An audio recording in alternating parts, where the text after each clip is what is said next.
Hello दोस्तों, आज मैं आप लोगों के साथ शेयर करने वाली हूँ पोहा से बहुत ही क्रिस्पी एकदम क्रंची पोहा टोस्ट की रेसिपी। आवाज़ से आप लोगों ने आइडिया तो लगा लिया होगा ये नाश्ता कितना क्रिस्पी और कितना टेस्टी बनता है। इस नाश्ते को मैंने 10 मिनट में झटपट बना के तैयार कर लिया है। ये नाश्ता जितना झटपट बन के तैयार होता है उतना ही खाने में स्वादिष्ट बिल्कुल क्रिस्पी टोस्ट के जैसे बनता है। ऊपर से एकदम क्रिस्पी और अंदर से एकदम सॉफ्ट एकदम चटपटी स्टफिंग के साथ ये नाश्ता बहुत ही मज़ेदार बनता है। बच्चे क्या बड़े भी इस नाश्ते को बहुत ही पसंद करते हैं फ्रेंड। तो चलिए देख लेते हैं इस नाश्ते की रेसिपी को। तो फ्रेंड, रेसिपी शुरू करने से पहले आप लोगों से हाथ जोड़ कर रिक्वेस्ट है, अगर मेरी रेसिपीज पसंद आती हूँ तो प्लीज़ लाइक शेयर करना बिल्कुल ना भूलें। तो देख सकते हैं नाश्ते को बनाने के लिए मैंने 1 कप मोटा वाला पोहा ले लिया है। आपके पास कोई भी पोहा हो ले सकते हैं। इसको मैंने बढ़िया से छान लिया है, मतलब इसमें जो भी एक्स्ट्रा धूल था सब निकल चुका है। तो चलिए झटपट अपने साफ किए पोहे को हम धो के रेडी कर लेते हैं। पोहे में हम झटपट डाल लेंगे पानी। इसको मसलते हुए बढ़िया से 1 से 2 बार धो लेते हैं। और देख सकते हैं मैंने पोहे को बढ़िया से धो लिया है और एक्स्ट्रा सारा पानी इसका हमने निकाल दिया है। तो हमारा पोहा परफेक्ट रेडी हो चुका है। तभी इसको हम इसी तरीके से ढक के 5 मिनट के लिए रेस्ट दे देते हैं और कर लेते हैं आगे की तैयारी। तो चलिए फ्रेंड, अपने नाश्ते को बनाने के लिए देख सकते हैं मैंने उबले हुए 4 मीडियम साइज के आलू ले लिए हैं। तो चलिए इन सारे आलूओं को झटपट हम ग्रेट करके रेडी कर लेते हैं। इस नाश्ते में आलूओं को ग्रेट करके ही डालें, जिससे कि आपका नाश्ता ना क्रैक फ्री बहुत ही बढ़िया बन के तैयार होगा। तो इसी तरीके से चलिए अब मैंने सारे चारों आलूओं को ग्रेट करके तैयार कर लिया है। आप लोगों ने आलू और पोहे से बहुत सारी रेसिपी ट्राई की होंगी फ्रेंड, लेकिन ये रेसिपी बहुत ही झटपट और बहुत ही क्रिस्पी बनती है। तो एक बार इसको जरूर ट्राई करिएगा, आपको बहुत ही पसंद आने वाली है। तो इस तरीके से देख सकते हैं मैंने आलूओं को ग्रेट कर लिया है। तो चलिए देख लेते हैं अपने पोहे को। पोहा भी 5 मिनट हो चुका है, बढ़िया से एकदम सॉफ्ट हो चुका है। तो बस इस तरीके से हाथों से देख सकते हैं मसलते हुए बिल्कुल बढ़िया से इसको सॉफ्ट कर लेते हैं। अगर पोहा हार्ड है तो भी इसमें पानी बिल्कुल भी यूज़ नहीं करना है। और देख सकते हैं मैंने हाथों से इसी तरीके से मसलते हुए अपने पोहे का बढ़िया सा डो बना लिया है। तो हमें पोहे को इसी फॉर्म में तैयार करना था। तो हम सारे पोहे को ग्रेट किए हुए आलू में देख सकते हैं ट्रांसफ़र कर लेते हैं। और अब डालेंगे कुछ मसाले।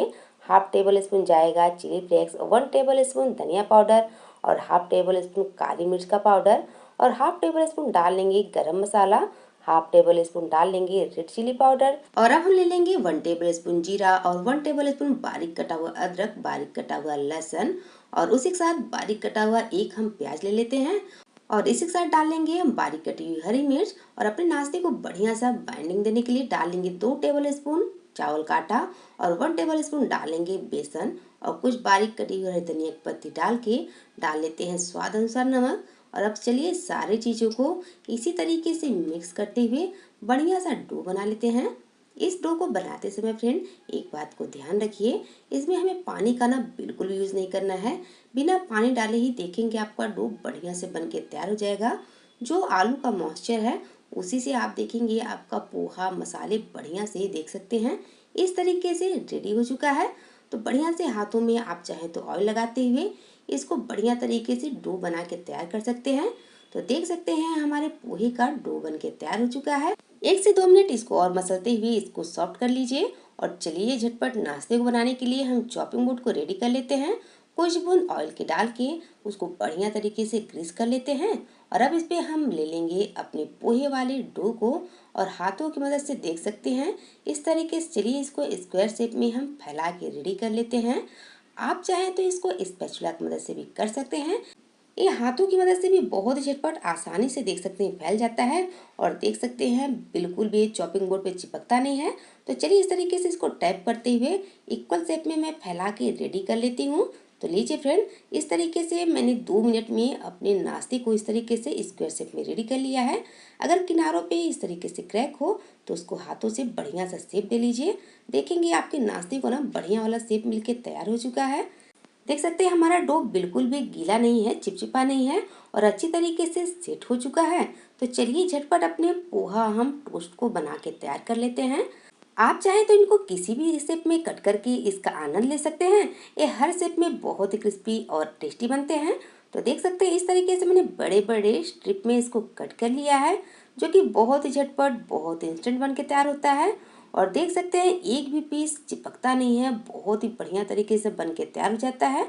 तो चलिए इसी तरीके से सारे हम नाश्ते को चॉपिंग बोर्ड से रिमूव कर लेते हैं। अगर कहीं से आपको प्याज दिख रहे हैं तो उनको दबाते हुए बढ़िया शेप दे लीजिए। तो इसी शेप में मैंने अपने सारे नाश्ते को बना के रेडी कर लिया है और मैं आप लोगों को इसकी थिकनेस दिखाती हूँ। आप इस नाश्ते को ना इसी थिकनेस में तैयार करें, तभी आपका नाश्ता बिल्कुल टोस्ट की जैसे क्रिस्पी एकदम करारे बन के तैयार होंगे। तो इस तरीके से मैं अपने सारे नाश्ते को एक प्लेट में ट्रांसफ़र कर लिया है। तो देख सकते हैं फ्रेंड, 1 कप पोहे से इतना सारा करारा क्रिस्पी नाश्ता बन के तैयार हो चुका है। आप चाहें तो इस नाश्ते को फ्रिज में स्टोर करके 2 से 3 दिन तक आराम से रख सकती हैं। एक खराब भी नहीं होते और सुबह आप इनको निकाल के झटपट फ्राई करिए और सबको ब्रेकफास्ट में और टिफिन में सर्व कर सकती हैं। ये बिल्कुल भी नरम नहीं पड़ता, बहुत ही बढ़िया लगता है। तो चलिए झटपट हम कर लेते हैं नाश्ते के लिए आगे की तैयारी। सबसे पहले हम स्लरी बना लेते हैं। उसके लिए देख सकते हैं इस तरीके का एक फैला हुआ प्लेट चाहिए। उसमें ले लेंगे 1 टेबल स्पून कॉर्नफ्लोर और चुटकी भर नमक और इसमें पानी डालते हुए चलिए बढ़िया सा इसका पतला सा बिल्कुल स्लरी बना के तैयार कर लेते हैं। तो हमें स्लरी ना बिल्कुल पतली से चाहिए और ध्यान रखें उसमें एक भी लम्स नहीं होना चाहिए। तो देख सकते हैं इस तरीके से हमारी स्लरी बन के तैयार हो चुकी है, बिल्कुल पतली सी। इसी थिकनेस हमें स्लरी की ज़रूरत थी। और अब हम नाश्ते को बनाने के लिए ले लेंगे थोड़े से ब्रेड क्रम्ब। इस तरीके से प्लेट में अच्छी तरीके से इसको फैला देते हैं और रख लेते हैं साइड में। और अब अपने लेते जाएंगे पोहा वाले नाश्ते को। इस तरीके से देख सकते हैं सारे नाश्ते के प्लेट में मैंने रख दिया है और अब इसको इस तरीके से स्लरी में हम डीप करते जाएंगे। देख सकते हैं इस तरीके से चारों बगल से इसको बढ़िया से डीप कर लेंगे और जो भी एक्स्ट्रा स्लरी है सबको निकाल देते हैं और झटपट इसको डाल लेते हैं ब्रेड क्रम्ब में और सूखे हाथों से इसको झटपट चारों तरफ से हम कोट कर लेते हैं। और चलिए फ्रेंड, इस तरीके से पोहा टोस्ट हमारा रेडी हो चुका है। चलिए मैं इसको झटपट फ्राई कर लेते हैं। इसी तरीके से हम सारे अपने टोस्ट को स्लरी में डिप करते जाएंगे और जो हमने तैयार किए हुए ब्रेड क्रम्ब रखे हैं उनमें इसको झटपट हम कोट कर लेते हैं। तो चलिए चलते हैं गैस की तरफ, झटपट अपने नाश्ते को बना के तैयार कर लेते हैं।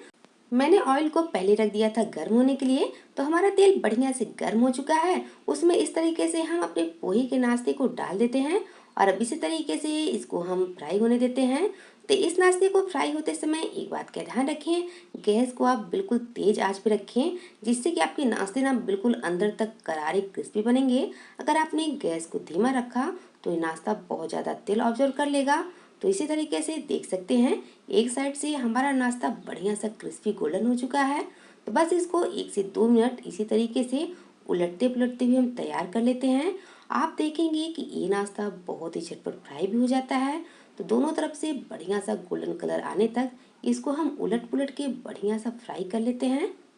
जब समय कम हो और खाना हो कुछ चटपटा नाश्ता, तो इस तरीके से इस झटपट बनने वाले नाश्ते को एक बार आप जरूर ट्राई करिएगा, आपको बहुत ही पसंद आने वाला है फ्रेंड। तो देख सकते हैं इसी तरीके से उलटते पुलटते हुए मेरे नाश्ते बिल्कुल क्रिस्पी बढ़िया से फ्राई हो चुके हैं। एक नाश्ते को मैं आप लोगों को पास से दिखाती हूँ। ये नाश्ते इतने करारे, इतने क्रिस्पी बने हैं कि देखते ही ना खाने का मन हो जाए। तो चलिए अपने सारे नाश्ते को इसी तरीके से क्रिस्पी होने तक बस 1 से 2 मिनट और फ्राई कर लेते हैं। तो बन गई ना फ्रेंड बहुत ही करारी क्रिस्पी पोहा टोस्ट की रेसिपी। तो चलिए हमारे सारे नाश्ते तैयार हो चुके हैं, इनको झटपट हम ऑयल से बाहर निकाल लेते हैं। है ना फ्रेंड बहुत ही आसान झटपट बनने वाली रेसिपी। तो चलिए इसको झटपट हम ऑयल से बाहर निकाल के इस तरीके से प्लेट में ट्रांसफर कर लेते हैं। मैं आप लोगों को दिखाने से ना खुद को रोक नहीं पा रही हूँ कि ये नाश्ते कितने करारे और कितने क्रिस्पी बने हैं। हर एक पीस एकदम क्रंची, एकदम क्रिस्पी बना है कि आप हर एक बाइट में ना बहुत ही मज़ा आने वाला है। तो इस तरीके से देख सकते हैं मेरे सारे करारे नाश्ते बन के तैयार हो चुके हैं। तो चलिए इसी तरीके से बाकी बचे हुए सारे नाश्तों को हम फ्राई करके रेडी कर लेते हैं। पोहा से बनने वाली ये रेसिपी बहुत ही झटपट सिर्फ 5 मिनट में बन के तैयार हो जाता है। आप इसको ट्रेन का सफ़र हो या बच्चों का टिफिन हो, झटपट बना के दे सकती हैं। इस नाश्ते को काफ़ी दिनों तक आप स्टोर करके रख सकती हैं। ये बिल्कुल भी खराब नहीं होते हैं, बहुत ही लाजवाब बने रहते हैं। तो लीजिए फ्रेंड, हमारा नाश्ता बनके तैयार हो चुका है। तो झटपट इसको खाने के लिए मैंने सर्व कर लिया है। एकदम करारे क्रिस्पी पोहा टोस्ट, जो कि बहुत ही मज़ेदार, बहुत ही टेस्टी बनके तैयार होता है। और इसको मैं सर्व करने वाली हूँ टमाटर की सिंपल सी तीखी चटनी के साथ। इस नाश्ते को आप घर पे बनाएंगे तो बच्चे मैकडोनाल्ड जाना बिल्कुल ही भूल जाएंगे फ्रेंड, क्योंकि उसी स्टाइल में एकदम क्रिस्पी करारे बन के तैयार होते हैं। तो उम्मीद है फ्रेंड आप लोगों को ये सिंपल सी रेसिपी पसंद आई होगी। वीडियो पसंद आया हो फ्रेंड तो प्लीज़ प्लीज़ लाइक शेयर करना बिल्कुल ना भूलें और अपना ढेर सारा प्यारा सपोर्ट दें, मुझे आगे बढ़ाएं। या अचानक मेहमान आ जाएं या शाम की चाय के साथ कुछ क्रिस्पी करारा सर्व करना हो तो पोहा से बने हुए टोस्ट को जरूर ट्राई करिएगा, आपको बहुत ही पसंद आने वाला है। तो उम्मीद है फ्रेंड ये रेसिपी आपको पसंद आई होगी। तो मिलते हैं किसी ऐसे ही बहुत ही मज़ेदार सिंपल नाश्ते की रेसिपी के साथ। तब तक के लिए धन्यवाद। Bye bye.